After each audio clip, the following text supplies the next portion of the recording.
Hello student, welcome to सज्जा tutorials. आज का हमारा टॉपिक है converse of basic proportionality theorem और एंगल बाइसेक्टर थ्योरम। ये दो थ्योरम अपन पढ़ेंगे और इस दो थ्योरम से रिलेटेड अपन कुछ दो प्रॉब्लम करेंगे ताकि थ्योरम कब अप्लाई करना है, कैसे अप्लाई करना है, वो तुमको समझ में आ जाए। अब converse of basic proportionality theorem क्या बोलता है, इसका स्टेटमेंट देखो क्या है। If a line divides any two sides of a triangle in the same ratio, then the line is parallel to the third side. ये converse of basic proportionality theorem का statement है। अब ये स्टेटमेंट समझाने के लिए मैं एक ट्राइंगल बनाता हूं, तो मैंने यहां पर एक ट्राइंगल बना दिया।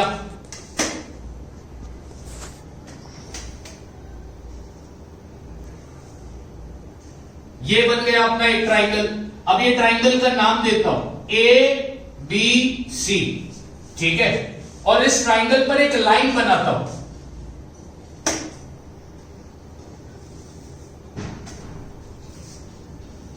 ये बन गई वो लाइन, और यहां पर पॉइंट देता हूं D और यहां पर पॉइंट देता हूं E। अब स्टेटमेंट क्या था, if a line divides any two sides of a triangle in the same ratio. Theorem के स्टेटमेंट में इफ से लेकर तो देन से पहले तक का जो स्टेटमेंट होता है वो होता है गिवन, और देन से लेकर तो एंड तक का जो स्टेटमेंट होता है वो है पार्ट टू बी प्रूव्ड। तो थ्योरम का गिवन स्टेटमेंट क्या है कि भैया एक ट्राइंगल है, हाँ है, उस ट्राइंगल पर एक लाइन है DE, ठीक है। अब यहां पे लिखता हूं इन ट्राइंगल ABC, सपोज करते इस लाइन का नाम देता हूं मैं L। Line L intersect side AB and side AC at point D and point E। क्या बोल रहा हूं मैं, ट्राइंगल ABC है, उस ट्राइंगल पर एक लाइन है L। इस लाइन ने ट्राइंगल की दो साइड, साइड AB और साइड AD को, साइड AC को क्या किया, इंटरसेक्ट। कौन से पॉइंट पर, AB को इंटरसेक्ट किया पॉइंट D पर और AC को इंटरसेक्ट किया पॉइंट E पर। तो अब AB के कितने हिस्से हो गए, दो, AD अपॉन DB। AC के कितने हिस्से हो गए, दो, AE अपॉन EC। अब ये जो रेशियो है ये कैसा है, इक्वल है। ये कैसा है, इक्वल है। क्या बोल रहा है स्टेटमेंट, ध्यान से सुनो। If a line divide any two sides of a triangle in the same ratio, line L ने ट्राइंगल ट्राइंगल ABC के साइड AB और साइड AC को डिवाइड किया और उनका रेशियो कैसा था, इक्वल था। उनका रेशियो कैसा था, इक्वल था। देन आगे स्टेटमेंट क्या बोलता है, then the line is parallel to the third side. Then the line L is parallel to the third side. अब यहां पे थर्ड साइड कौन सी हो गई, BC। ये है तुम्हारा converse of basic proportionality theorem. Converse of basic proportionality theorem क्या बोलता है कि भैया एक ट्राइंगल होगा, उस पर एक लाइन होगी, उस लाइन ने ट्राइंगल की दो साइड को इंटरसेक्ट किया यानी डिवाइड किया, और उनका रेशियो इक्वल है, और उनका रेशियो इक्वल है, तो वो लाइन ट्राइंगल की तीसरी साइड से पैरेलल होगी। ये कौन सा थ्योरम बोलता है, converse of basic proportionality theorem. Simple theorem है। Converse of basic proportionality theorem बहुत सिंपल है। ये इस्तेमाल कब करोगे, तो भैया अपने पास एक ट्राइंगल होना चाहिए, उस पर एक लाइन होनी चाहिए, वो लाइन ने ट्राइंगल की दो साइड को, कोई भी दो साइड को डिवाइड करना चाहिए इक्वल रेशियो में। कोई भी दो साइड को डिवाइड करना चाहिए इक्वल रेशियो में, तब जाकर वो लाइन ट्राइंगल की तीसरी साइड से पैरेलल होगी। ये कौन सा थ्योरम बोलता है, converse of basic proportionality theorem. यानी ये थ्योरम इस्तेमाल करने का कंडीशन यानी कि शर्त क्या है, रेशियो इक्वल होना चाहिए। शर्त क्या है? रेशियो इक्वल होना चाहिए। शर्त क्या है? रेशियो इक्वल होना चाहिए। अभी इसी से रिलेटेड एक एग्जांपल तुम्हारे प्रैक्टिस सेट 1.2 का यहां पर मैंने लिखा है। क्वेश्चन नंबर 2, प्रैक्टिस सेट 1.2 का क्वेश्चन नंबर 2 क्या बोलता है? इन ट्राइंगल PQR, ये ट्राइंगल PQR है, PM इज 15, PM कितना दिया है? 15, PQ 25, यानी P से लेकर तो Q कितना दिया है? 25, PR 20, यानी P से लेकर तो R तक का लेंथ कितना दिया है? 20, NR 8, NR कितना दिया है? 8। ठीक है, क्या बोलता है? State whether line NM is parallel to side RQ, give reason.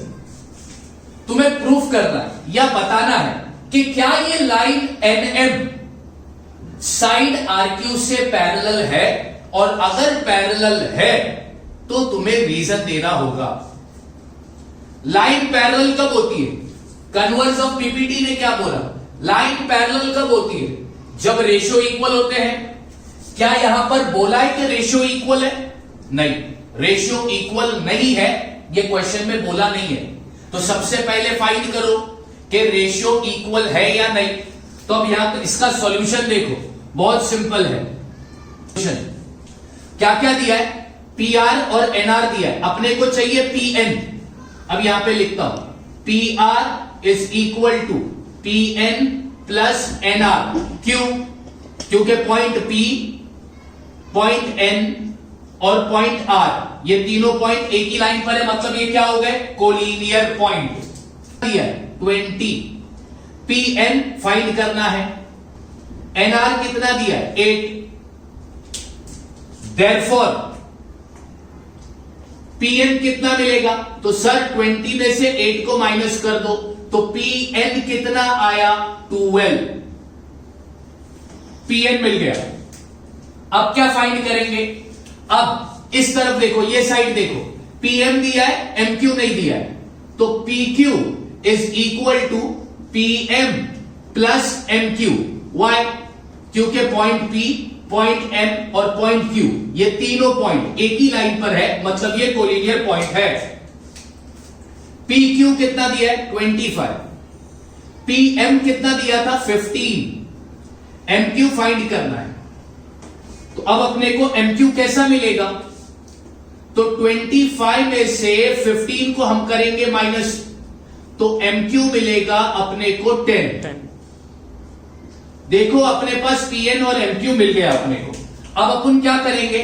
In side का रेशियो निकालेंगे और फिर ये साइड का रेशियो निकालेंगे। अब यहां पर लिखता हूं PN अपॉन NR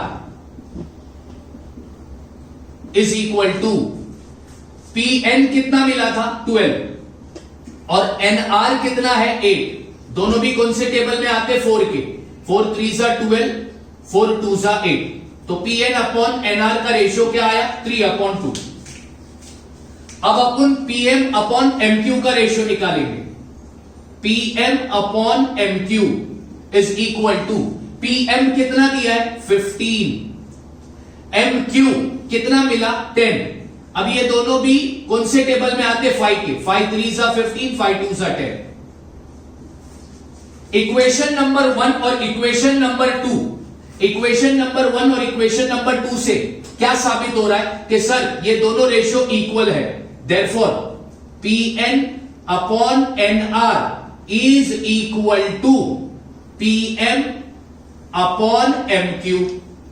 यहां पर रीजन देता हूं, फ्रॉम 1 and 2 रेशियो इक्वल आया, रेशियो इक्वल आया। अब मैं सम को वहां पर कंटिन्यू कर रहा हूं। इक्वेशन नंबर 3, अब यहां पर लिखता हूं in triangle PQR, triangle PQR, PN upon NR is equal to PM upon MQ। ये कहां से मिला? From 3, from equation number 2। ये थियरम का स्टेटमेंट पर ध्यान दो कि अगर ट्राइंगल पर एक लाइन हो और उस लाइन ने ट्राइंगल की दो साइड को डिवाइड किया इक्वल रेशियो में, तो वो लाइन ट्राइंगल की तीसरी साइड से क्या हो गई, पैरेलल हो गई। अब यहां पे लिखता हूं therefore NM is parallel to side Q R या आर क्यू। रीजन क्या दोगे, converse of basic proportionality theorem. Converse of basic proportionality theorem से अपन ने प्रूफ कर दिया, साबित कर दिया कि हां ये एनएम साइड आरक्यू से पैरेलल है। फिर से बताता हूं, ये थ्योरम यूज करने की कंडीशन क्या है कि रेशियो इक्वल होना चाहिए। अगर रेशियो इक्वल होगा तो वो लाइन ट्राइंगल की तीसरी साइड से पैरेलल होगी। इस क्वेश्चन में रेशियो इक्वल है ऐसा बोला नहीं था, तो सबसे पहले अपन लोगों ने क्या किया, अपन लोगों ने फाइंड किया कि रेशियो इक्वल आ रहा है या नहीं। रेशियो इक्वल आया, रेशियो इक्वल आया, इसी वजह से ये लाइन ट्राइंगल की तीसरी साइड से पैरेलल निकली। कौन से थ्योरम के मुताबिक, converge of basic proportionality theorem के मुताबिक, converge of basic proportionality theorem. अब उसके बाजू में मैंने लिखा है एंगल बाइसेक्टर थ्योरम। अब एंगल बाइसेक्टर थ्योरम को समझाने के लिए सबसे पहला मैं डायग्राम बना लेता हूं।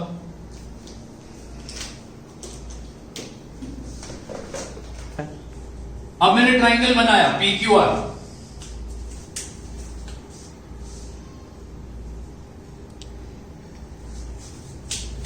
अब ध्यान से सुनो, गिवन पार्ट क्या लिख रहा हूं। In triangle PQR PS is the bisector of angle QPR, जिसमें मेन एंगल का नाम हमेशा बीच में आएगा। तो मेन एंगल का नाम क्या है, P। ट्राइंगल PQR में ये जो PS देख रहे हो, ये PS वाली रे, ये जो PS है ये क्या है, बाइसेक्टर। कौन से एंगल का, एंगल P का। बाइसेक्टर का मतलब क्या, टू इक्वल पार्ट्स, यानी PS ने एंगल P के दो इक्वल पार्ट किए, PS ने एंगल P के दो इक्वल पार्ट किए। अब ये थ्योरम का स्टेटमेंट देखो क्या बोलता है, the bisector of an angle of a triangle. अभी इधर ट्राइंगल क्या है, PQR, इधर बाइसेक्टर कौन है, PS। किस एंगल का बाइसेक्टर है, angle P। The bisector, who is the bisector, PS of an angle, कौन से एंगल का वो बाइसेक्टर है, P of a triangle, triangle PQR में PS जो है वो एंगल P का बाइसेक्टर है। अब उसने किया क्या, divides the side opposite to the angle, divides the side opposite to the angle. Angle P की अपोजिट साइड कौन सी है, QR। तो इस बाइसेक्टर ने एंगल की अपोजिट वाली साइड को डिवाइड किया, यानी QS upon SR, QS upon SR divides the side opposite to the angle in the ratio of the remaining side. अब रिमेनिंग साइड कौन सी है, तो सर रिमेनिंग साइड PQ और PR। अब ये एंगल बाइसेक्टर थ्योरम क्या बोलना चाहता है, बेसिकली एंगल बाइसेक्टर थ्योरम बोलना चाहता है कि ये जो रेशियो होगा ना ये इक्वल होगा, इक्वल रेशियो कैसा होगा, इक्वल होगा। ध्यान से सुनो, सिंपल थ्योरम है, सिंपल लॉजिक है। ये थ्योरम का इस्तेमाल कब करोगे, जब क्वेश्चन में बाइसेक्टर का नाम क्लियरली आ जाए तो याद रखना उधर एंगल बाइसेक्टर थ्योरम इस्तेमाल होगा। क्वेश्चन में बाइसेक्टर का नाम आना चाहिए या बाइसेक्ट आया तो कौन सा थ्योरम लगेगा, एंगल बाइसेक्टर थ्योरम लगेगा। क्या बोलता है ये थ्योरम कि भाई ट्राइंगल में कोई भी एक एंगल का बाइसेक्टर होगा, उस एंगल की वो बाइसेक्टर क्या करेगा, वो बाइसेक्टर उस पर्टिकुलर एंगल की अपोजिट साइड को डिवाइड करेगा, उसका रेशियो और ट्राइंगल की बची कुची साइड का रेशियो कैसा होगा, इक्वल होगा।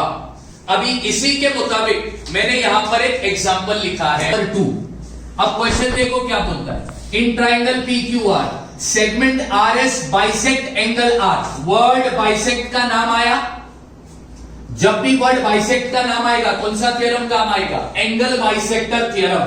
अब ध्यान से देखना, अब यहां पर लिखता हूं सॉल्यूशन। क्या बोलता है? In triangle PRQ segment RS is the bisector of angle R। कहां पर दिया था क्वेश्चन में, तो रीजन क्या लिखूंगा गिवन। अब बाइसेक्टर का नाम आया ना, कौन सा थ्योरम लगाएंगे? Angle bisector theorem. Angle bisector theorem के मुताबिक बाइसेक्टर में कौन से एंगल का बाइसेक्टर है? आर का। इसके अपोजिट साइड को उसने डिवाइड किया तो PS upon SQ is equal to remaining side कौन सी है? तो PR अपॉन QR। रीजन क्या दोगे? Angle bisector theorem. अब आगे सब सॉल्व करो। क्वेश्चन में क्या क्या दिया है? क्वेश्चन में PR दिया है। PR कितना दिया है? 15। RQ कितना दिया है? 20। PS कितना दिया है? 12। क्या फाइंड करने बोला था? SQ। दो फ्रैक्शन के बीच में इक्वल की साइन है, क्या होगा? Cross multiply. तो SQ किससे मल्टीप्लाई होगा? 15 से। 12 किससे मल्टीप्लाई होगा? 20 से। उसके बाद क्या होगा? SQ अपनी जगह रहेगा, ये 12 मल्टीप्लाई 20 भी अपनी जगह रहेगा। अब ये 15 मल्टीप्लाई से यहां पर आ जाएगा तो क्या हो जाएगा? डिवाइड। अब इसको डिवाइड करो, कौन से टेबल से डिवाइड करोगे? 5 3 सा 15, 5 4 सा 20, 3 1 सा 3, 3 4 सा 12। अब 4 4 सा कितना हो गया? 16। तो SQ मेरे को कितना मिला? 16। क्या फाइंड करने बोला था क्वेश्चन में? SQ मिल गया। क्वेश्चन में वर्ड आया बाइसेक्ट, तो मैंने कौन सा थ्योरम लगाना है? Angle bisector theorem. अगर क्वेश्चन में दिया है कि रेशियो इक्वल है और तुम्हें साबित करना है कि वो लाइन तीसरी साइड से पैरेलल है या नहीं, कौन सा थ्योरम लगाओगे? Converse of basic proportionality theorem. Her theorem को यूज करने की कंडीशंस है। जैसे कि एंगल बाइसेक्टर थ्योरम को अगर यूज करना है तो कंडीशन क्या है? बाइसेक्ट का नाम आना चाहिए क्वेश्चन में। Converse of basic proportionality theorem इस्तेमाल करना है तो कंडीशन क्या है? कंडीशन ये है कि रेशियो का इक्वल होना चाहिए। रेशियो इक्वल होना चाहिए। अगर रेशियो इक्वल नहीं है तो सबसे पहले फाइंड करो कि रेशियो इक्वल हो रहे या नहीं। अगर रेशियो इक्वल आ रहा है तो CVPT यानी converse of basic proportionality theorem का इस्तेमाल करोगे। तो ये दो थ्योरम के मुताबिक मैंने दो एग्जांपल यहां पर तुमको सॉल्व करवाए। फिर से रिपीट करता हूं, converse of basic proportionality theorem क्या बोलता है? सिंपल है, एक ट्राइंगल होगा, उस पर एक लाइन होगी, वो लाइन ने ट्राइंगल की दो साइड को इंटरसेक्ट किया और उनको इक्वल रेशियो में डिवाइड किया, तो converse of basic proportionality theorem बोलता है फिर वो लाइन ट्राइंगल की तीसरी साइड से पैरेलल होगी। एंगल बाइसेक्टर थ्योरम तो बहुत सिंपल है। एंगल बाइसेक्टर थ्योरम क्या बोलता है? ट्राइंगल में कोई भी एक एंगल का बाइसेक्टर होगा, वो बाइसेक्टर ने क्या किया होगा? उस एंगल की अपोजिट साइड को डिवाइड किया, उसका रेशियो और ट्राइंगल की बची कुची साइड का रेशियो क्या होगा? इक्वल होगा। तो ये दो थ्योरम से रिलेटेड ये दो सम, ठीक है? आप लोग चाहो तो ये सम को लिख सकते हो। Thank you.